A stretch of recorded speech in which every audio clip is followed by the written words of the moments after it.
পাশের বাড়ির দিভা ভাবিকে ভালো লাগে, এতে কি আমার পাপ হবে? নাউযুবিল্লাহি মিন যালিক। কে রে? না না ঠিক আছে, না এত জানার অধিকার আছে।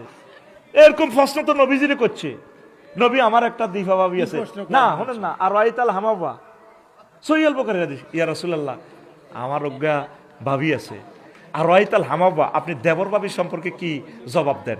নবীজি বলেন আল হামু আল মত, দিভা ভাবির সাথে দেবর ভাবির সম্পর্ক হচ্ছে মতের মতো। দিভা ভাবিরে দেখলে তুমি মতের মতো ডরাইবা, ভাবিয়ে তোমার দিকে চাইলে হাতের নাম কি তাহলে তুমিও ডরাইবা। ভাবি চলে তুমি ভাবির দিকে চাও, ভালো তো লাগবো, ফর্দা ফরস। তোর ভাবি কেমনে চলে তুই হিডে কসের ঘটনা কিটা? দিভা ভাবির দিকে তাকানো যাবে না। দিভা ভাবিকে আল্লাহ হায়াতে তৈবা দেখ। আমার দিভা ভাবি আশা করি পর্দা করবেন। দিভা ভাবির দেবর আপনি পর্দা করবেন, দ্রুত বিয়ে শাদী করবেন, এটাই নসিহা। ধন্যবাদ।